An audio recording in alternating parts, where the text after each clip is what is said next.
So I am here in the closet, and I was just really thinking about these couple of years, 2020 and 2021, and how it is of utmost importance that we don't just go on as if we have not been hurt and we have not sustained some injury in these last 2 years, 2020, and now this current year, 2021.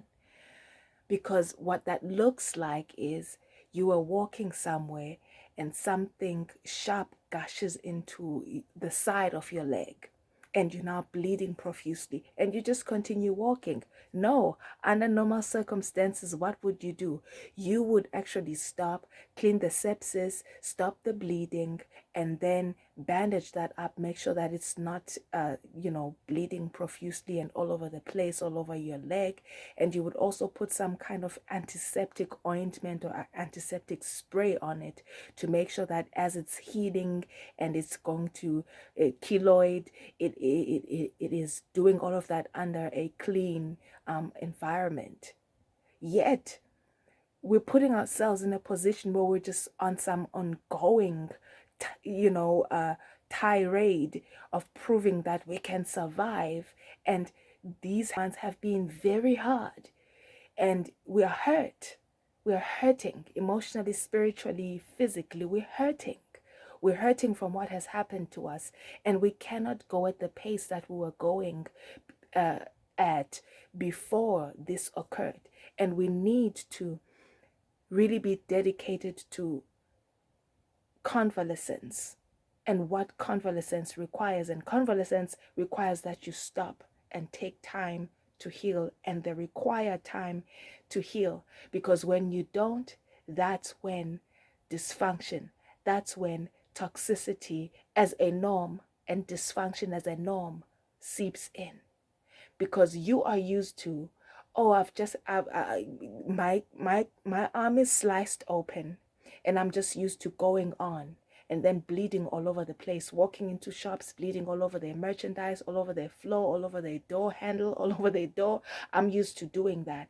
So there's nothing wrong with being everywhere and being dysfunctional and toxic because you didn't take the time to heal.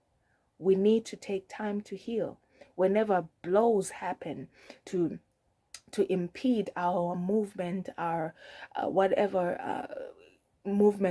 forward movement that we're making, take a moment and heal up, convalesce, sleep, pray, take a walk, whatever it is that allows you to heal up and to recover.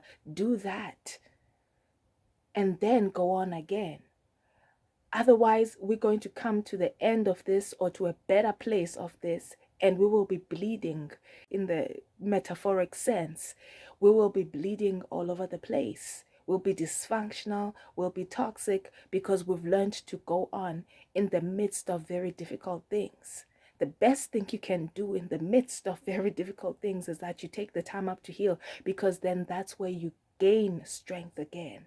You don't gain strength when you take a shot and you get up and walk, and then take another shot and get up and walk. You lose strength, if anything.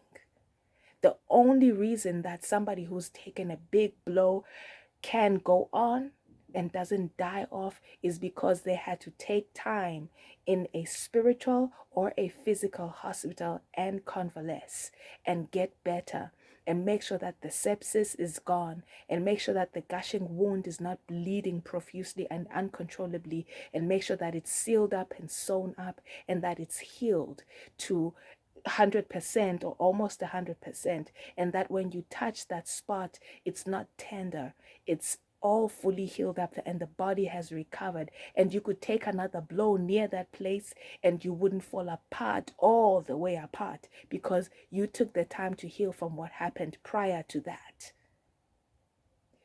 This is really upsetting to me right now. It's as if the world is trying to go on like we haven't been through the worst, 18 months.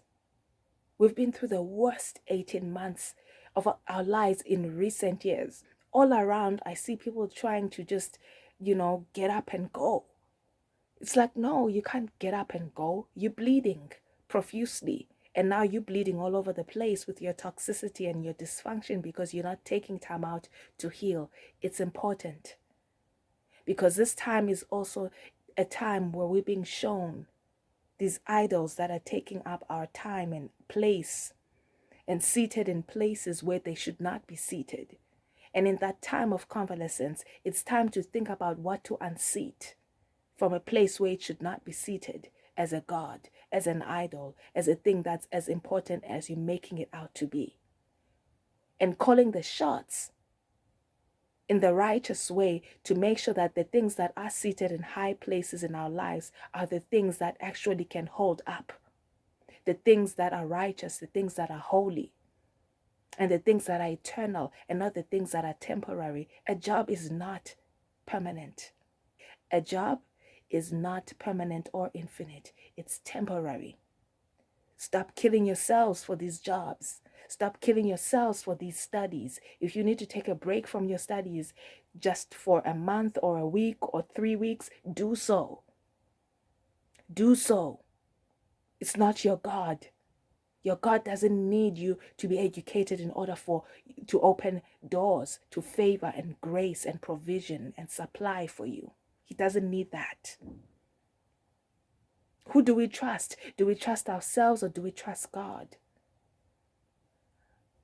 It's just kind of coming to my heart right now. It's so important. We need to rest.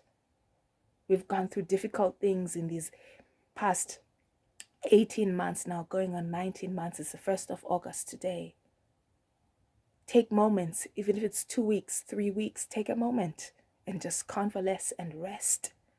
Your mind is shut from these curfews and these moving targets of this, that, and the other, from the furloughs, from the great resignations, all of that's happening in the world, or there's no, people are overly qualified, people are qualified and they can't get jobs, people are not qualified and they get given jobs. All of that is, we're shut.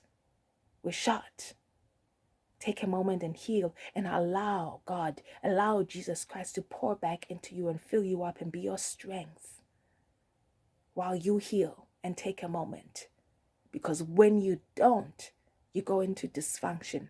You go into bleeding all over the place. You go into being toxic because you're not cleaning yourself up. You're not cleaning around you. You're not cleaning within you. And when you're not cleaning up, you're going to become dirty and toxic. Take time and just heal up. I'll see you next time. Bye.